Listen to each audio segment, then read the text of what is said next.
Good afternoon, students. So today's our data science topic is data science processing tools.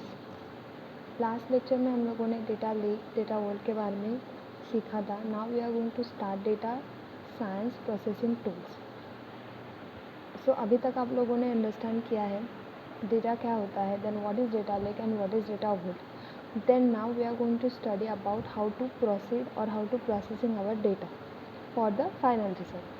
So the data processing tools is the process of transferring the data and data lake to data vault and then transferring the data vault into data warehouse. So basically data lake में आप लोगों ने क्या सीखा था कि data को आपको कैसे स्ट्रक्चराइज करना है,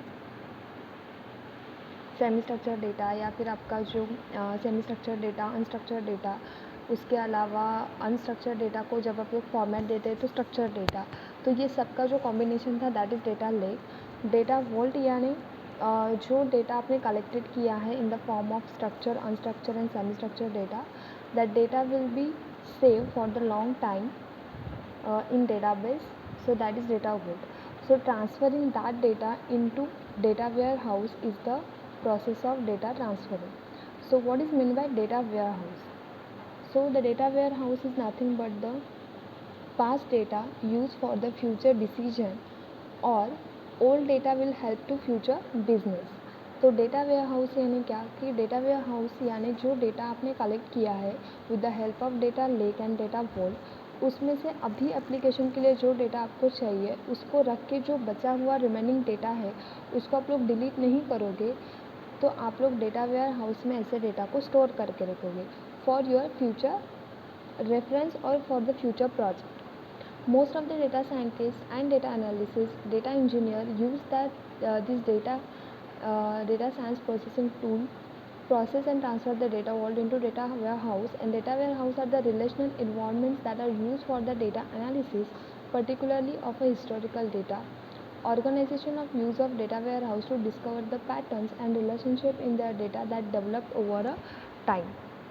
सो बेसिकली डेटा वेयर हाउस में जो डेटा कलेक्टेड रहता है या फिर जो डेटा आपने स्टोर करके रखा है वो आप लोग फ्यूचर रेफरेंस के लिए यूज़ करते हो. तो ये फ्यूचर रेफरेंस के लिए ये डेटा क्यों यूज़ होता है, तो बेसिकली एग्ज़ाम्पल देना चाहिए हमें उसके लिए. तो एग्ज़ाम्पल इज़ दैट कि अगर सपोज़ आपका एक कार का शोरूम है, इन 2021 आपका एक स्पेसिफिक मॉडल जो मार्केट में बहुत ज़्यादा सेल हो गया है, ठीक है, और हम लोग थोड़ा पीछे चलेंगे, सपोज़ इन 2020 आपका एक कार का मॉडल जो है वो बहुत ज़्यादा सेल हो गया है.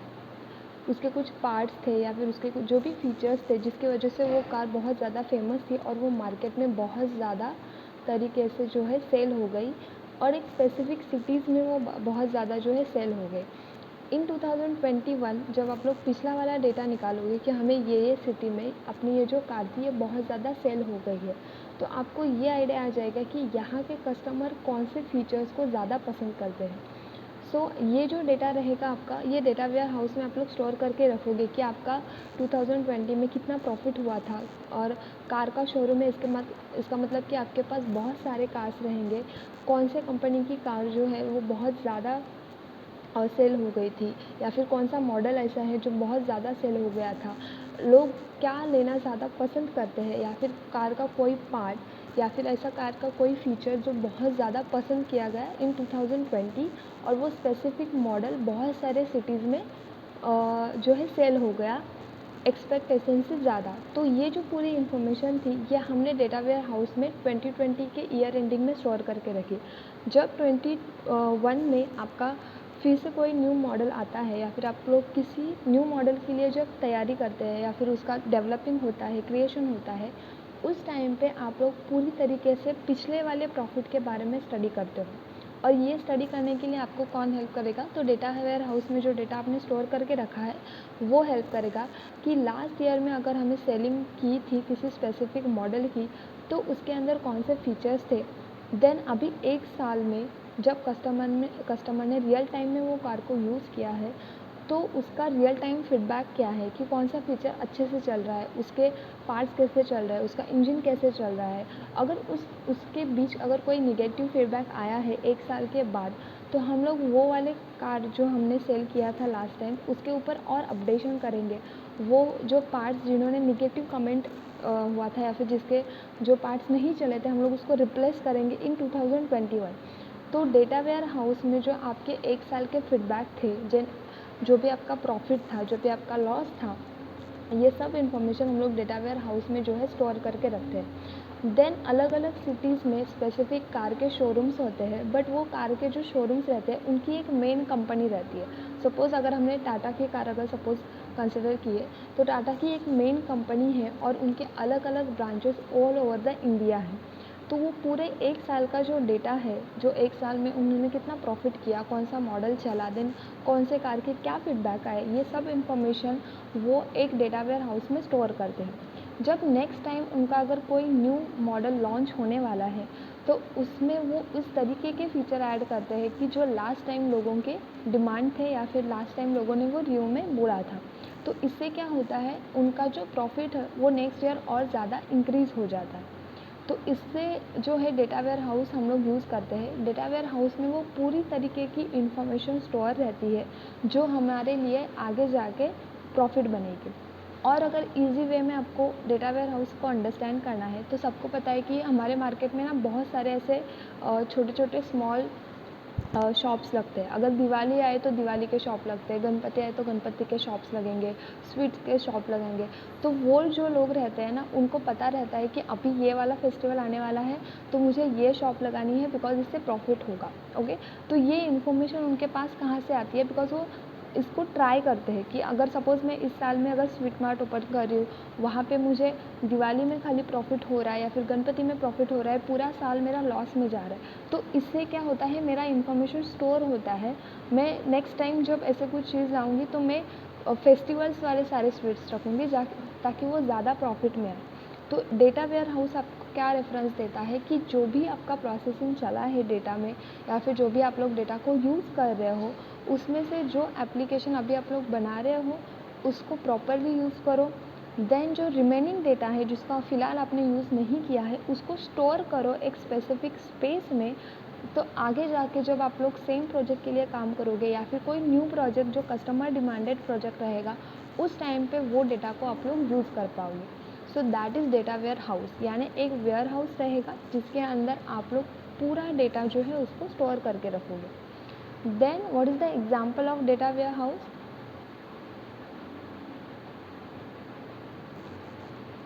तो डेटा वेयर हाउस जो है वो मैक्सिमम हम लोग, या फिर अगर आपको बहुत ऑफनली अगर जहाँ पे डेटा वेयर हाउस यूज़ होता है, तो बड़े बड़ी जो कंपनीज़ है लाइक IBM है, अमेज़ॉन है, ओरेकल है, इस तरीके के जो कंपनीज़ है, ये डेटा वेयर हाउस के डेटा को यूज़ करके अपने प्रोडक्ट को लॉन्च करते हैं। Also known as the enterprise data warehousing, the data warehouse is an electronic method of organizing, analyzing, and reporting information. For example, data warehouse makes the data mining possible, which assists the business in looking for data pattern and that can lead to higher the sales and profit. Data warehousing is the storage of information over a time by business or the other organization. New data is periodically added by people in various key departments such as marketing and sales. Database is designed to supply real-time information. A data warehouse is designed to achieve the historical information. So data warehouse के अंदर बहुत सारा updation होता रहता है, बहुत सारी चीज़ें चेंज होती रहती है। बट जब आपका प्रोजेक्ट स्टार्ट होता है तो आप लोग रियल टाइम इन्फॉर्मेशन वहाँ से कैच करते हो या फिर लेते हो और आपके प्रोडक्ट के ऊपर काम करना स्टार्ट करते हो।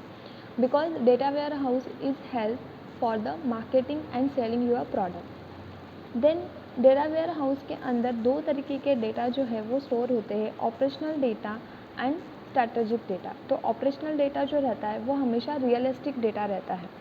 सो रियलिस्टिक यानी जिसके अंदर कि आज सपोज स्टॉक है, यानी आपका कितना स्टॉक पेंडिंग है, आज का प्रॉफिट, देन स्केड्यूल, डिलीवरी, ये सारी चीज़ें जो आपके प्रोडक्ट की डिलीवरी रहती है, ये सारी चीज़ें डेटा ऑपरेशनल आती है, रियलिस्टिक डेटा में आती है।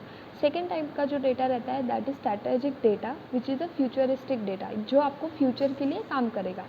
तो फ्यूचर के लिए जो डेटा काम करेगा उसके अंदर आप लोग जो आपका जैसे ऑडिट रहता है उस टाइम पे आप लोग डेटा के बारे में इंफॉर्मेशन देते हैं कि आपका मॉडल कौन सा चल रहा है, या फिर आपके प्रॉफिट कितना हो रहा है, लॉस कितना हो रहा है, कौन से सिटी में क्या डिमांड है, या फिर कस्टमर क्या चीज़ को ज़्यादा पसंद कर रहे हैं। ये सारी चीज़ें जो है वो फ्यूचरिस्टिक डेटा में आती है, या फिर जिसको हम लोग स्ट्रैटेजिक डेटा बोलते हैं। तो depend on strategic data we finalize our next product strategy, which is very easy. So data warehouse is nothing but the collection of past data used for the future decision. Then जो आपका data lake रहता है और data vault रहता है, इसको जो आप लोग प्रोसेस करते हो फॉर द प्रॉफिट और for your business purpose, that time we can use the data warehouse. और डेटा वेयर हाउस के अंदर जो डेटा रहेगा वो आपका फ्यूचरिस्टिक डेटा रहेगा। ओके, आई होप आपको ये क्लियर हुआ होगा कि डेटा वेयर हाउस क्या है। तो डेटा प्रोसेसिंग का सबसे पहला टूल आता है which is data warehouse. Then उसके बाद नेक्स्ट इज स्पार्क। ओके, तो स्पार्क क्या होता है? The Apache Spark is a open source clustering computing framework. The word open source means it is a freely available on internet, and just go on internet and type Apache Spark and you can get the freely source code you can download and use according to your wish. तो Spark यानी क्या? तो Spark is nothing but an open source clustering computing framework for the real time processing. आपको data को पहले collect करना है, data को कलेक्ट करने के बाद उसको स्ट्रक्चराइज करना है, और स्ट्रक्चराइज करने के बाद डेटा को प्रोसेस करना है। तो ये सारी चीज़ें करने के बाद आपको एक ऐसा सॉफ्टवेयर चाहिए जो एक ही सिस्टम पे काम ना करे। फॉर एग्जांपल, जैसे अगर आपका लैब है, लैब में एक आपका सर्वर है और सर्वर के ऊपर आप लोग बहुत ज़्यादा लोड दे रहे हो कि पूरे पीसी का जो डेटा प्रोसेस होगा, जो डेटा स्टोर होगा वो सर्वर के ऊपर ही होगा। बट इन केस अगर आपका सर्वर क्लैश हो जाता है तो आपके पास एक बैकअप रहना चाहिए।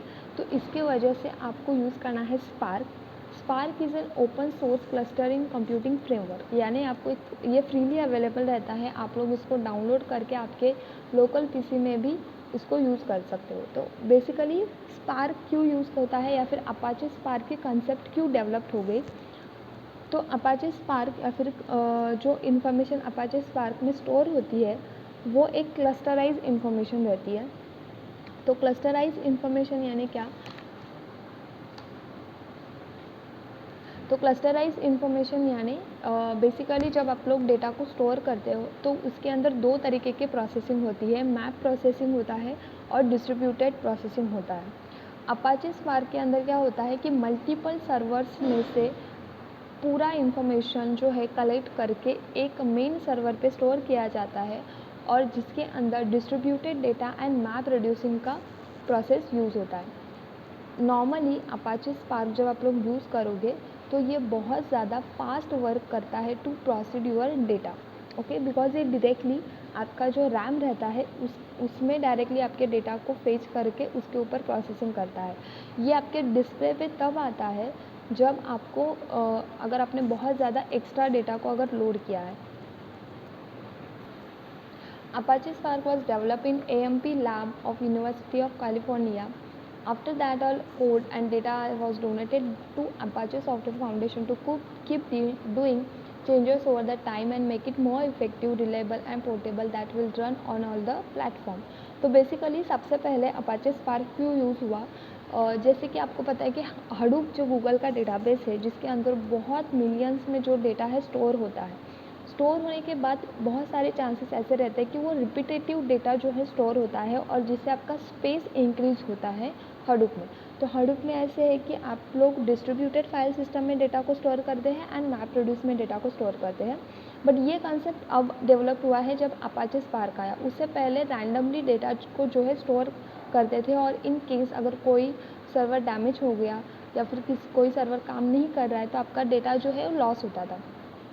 तो इसकी वजह से क्लस्टरिंग में डेटा को स्टोर करना चालू हो गया। तो क्लस्टरिंग यानी क्या कि एक फॉर्मेट में डेटा को स्टोर करो, जितना डेटा आपको चाहिए उसको यूज़ करो, जो नहीं चाहिए उसको डेटा वेयर हाउस में स्टोर कर दो।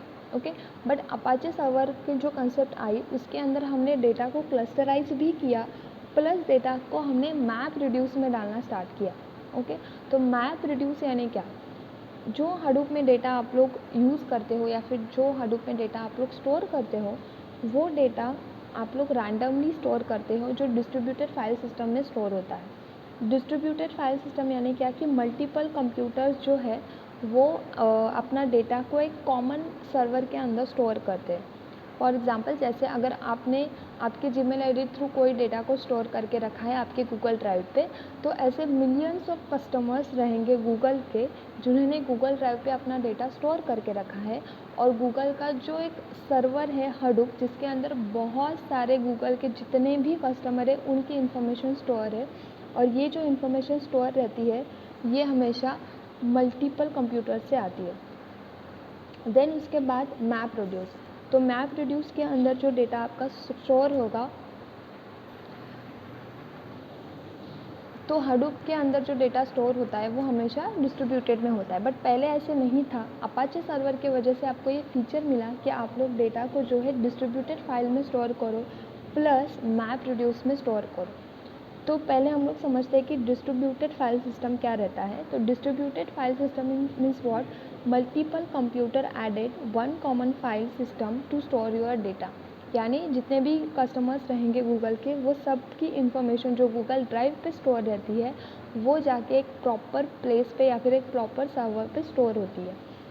देन इससे ये प्रॉब्लम होने लगा कि आपका रिपीटेटिव डेटा जो है स्टोर होने लगा। ये प्रॉब्लम रिड्यूस करने के लिए हम लोग मैप रिड्यूस का इस्तेमाल करते हैं, जो सिर्फ हमें अपाचे स्पार्क में मिलता है। तो अपाचे स्पार्क में एप्लीकेशन जब आप लोग रन करते हो और रन करने के बाद उसका मैपिंग होता है और रिड्यूसिंग होता है। रिड्यूसिंग किस तरीके से होगा कि जब भी आप लोग डेटा को स्टोर करते हो वो हमेशा row by row and column by column store होता है। जैसे हम लोग टेबल क्रिएट करते हैं वैसे आपका डेटा जो है स्टोर होता है। अगर आप लोग डॉक्यूमेंट भी स्टोर कर रहे हो, अगर आप लोग टेक्स्ट फाइल को स्टोर कर रहे हो, फिर भी जब वो डेटा सर्वर पे जाके स्टोर होता है तब वो जाके टेबल में ही स्टोर होता है by rows and column by column. और जब इसका रीडिंग प्रोसेस होता है तो रीड प्रोसेस के टाइम पे जो डेटा रिपीटेटिव है उसको एक ही कॉलम में स्टोर किया जाता है, और जिससे जो स्पेस डिक्रीज़ होता है वो यूटिलाइज़ किया जाता है by server for another data.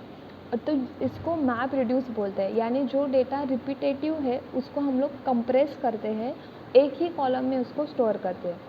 Apache spark की वजह से आपको दो फीचर मिलने लगे कि आप लोग डिस्ट्रीब्यूटेड फाइल सिस्टम के थ्रू डेटा को स्टोर कर सकते हो, प्लस आप लोग मैप रिड्यूस कर सकते हो, जिससे आपका डेटा रिपीटेटिव जो डेटा रहेगा वो ज़्यादा स्पेस नहीं लेगा। देन ये जो कंसेप्ट है अपाचे स्पार्क की, ये सबसे पहले हडूप में यूज़ होने लगी, और उसके बाद अभी अपाचे स्पार्क एक ऐसा एप्लीकेशन है जो आप लोग खुद आपके लोकल पीसी में डाउनलोड करके उसको यूज़ कर सकते हो, और जो आपका डेटा है उसको प्रोसेस कर सकते हो। डेटा प्रोसेसिंग के टाइम पे अपाचे के अंदर जो डेटा स्टोर होता है वो डायरेक्टली आपके रैम पे काम करेगा। रैम के ऊपर सबसे पहले इसकी इंस्ट्रक्शन जाएगी, डेटा प्रोसेस होगा। डेटा प्रोसेस होने के लिए हम लोग डेटा बेस के क्वेरीज़ का यूज़ करते हैं। वो queries like select, asterisk, create table, then insert value etcetera, जो हमारे कॉमन क्वेरीज़ है वही हम लोग यूज़ करते हैं अपाचे स्पार्क के अंदर। बट हम लोग नॉर्मली जब एसक्यूएल का रन करते हैं तो वो सबसे पहले हमारे डिस्प्ले पे रन होता है। हमारा प्रोसेसर जो रहेगा वो हमें प्रोसेस करके देगा अपने डेटा को। बट जब आप लोग अपाचे स्पार्क यूज़ करोगे, उसके अंदर क्वेरीज़ को रन करोगे, तो वो डायरेक्टली आपके डेटा को प्रोसेस करने का काम करेगा थ्रू रैम। यानी आपका जो रैम रहेगा इसके ऊपर डायरेक्टली उसके इंस्ट्रक्शंस जाएंगे और आपका डेटा जो है वो वर्क करेगा। इससे क्या होता है कि आपका जो काम है वो बहुत ज़्यादा फास्ट हो जाता है। आपकी इन्फॉर्मेशन डायरेक्टली रैम के ऊपर अफेक्ट करना स्टार्ट करती है। इन केस अगर आपका रैम कम है, सपोज़ किसी का अगर रैम 4 GB का है, और जो आप लोग क्वेरीज रन कर रहे हो या फिर जो टेबल के अंदर इन्फॉर्मेशन आप लोग स्टोर कर रहे हो उसका GB अगर एक्स्ट्रा है, आपका डेटा बहुत ज़्यादा एक्स्ट्रा है, और आपका जो रैम है वो सिर्फ 4 GB का है, 3 GB का है, 2 GB का है, और आपका जो डेटा है वो 10 GB का है, तो ऐसे टाइम पे अपाचे स्पार्क कैसे वर्क करेगा। तो अपाचे स्पार्क सबसे पहले 4 GB तक का जो डेटा है उसको डायरेक्टली रैम के ऊपर जो है इंस्ट्रक्ट करेगा। आपका डेटा यूटिलाइज़ होगा या फिर जो भी आपने स्ट्रक्चर दिया है उस फॉर्मेट में स्टोर होगा, और जो बचा हुआ डेटा है वो प्रोसेसर को देगा, और फिर प्रोसेसर से आपके टेबल में जो है इंस्ट्रक्शन आके आपका डेटा स्टोर हो जाएगा। अपाचे स्पार्क के अंदर जो डेटा आप लोग स्टोर करोगे वो कभी भी लॉस नहीं होता, ये डायरेक्टली मेमोरी के ऊपर जो है आपके डेटा को स्टोर करता है। Apache Spark has a potential and capability to process the data very fast and hold the data in a memory and transfer the data into memory data processing engine। तो ये directly आपके RAM के ऊपर काम करता है।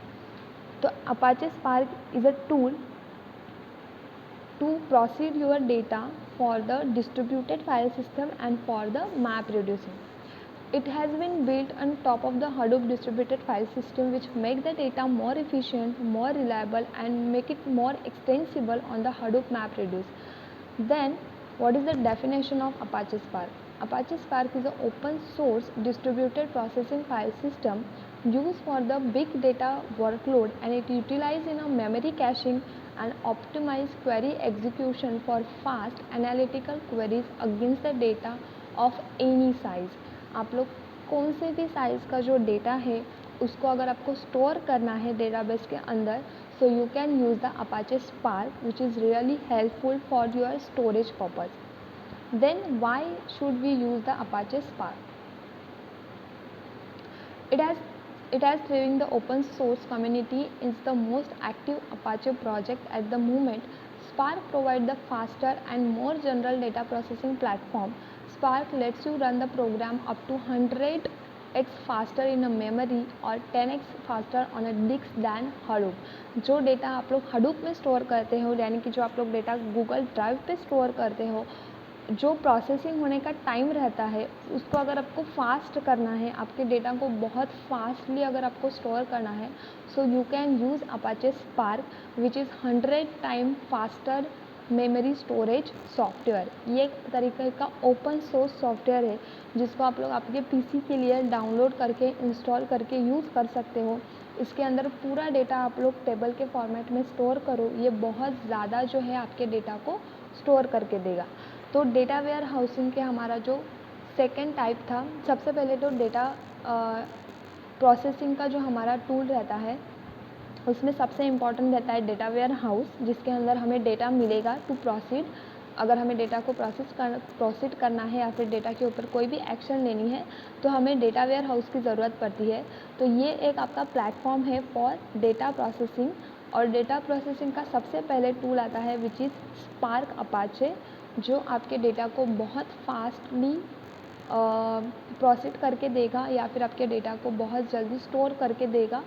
और ये एक ओपन सोर्स क्लस्टरिंग फ्रेमवर्क है, यानी आप लोग इसको लोकल पीसी के लिए यूज़ कर सकते हैं या फिर आप लोग इसके अमेज़ॉन का जो मेन सर्वर रहेगा उसको यूज़ करो, गूगल का जो हडूप है उसको यूज़ करो। मतलब कि जो मेन सर्वर रहते हैं बहुत बड़े ऑर्गेनाइजेशन के लिए, उसके लिए भी आप लोग इसको यूज़ कर सकते हैं, या फिर जो आपका एक लोकल पीसी रहता है उसके लिए भी आप लोग इसको यूज़ कर सकते हैं। देन हमारा जो सेकेंड टूल है for data processing which is spark core, जो हम लोग नेक्स्ट लेक्चर में देखेंगे। वीडियो देखने के बाद आपका अटेंडेंस जो है कमेंट बॉक्स में एंटर करना। Thank you.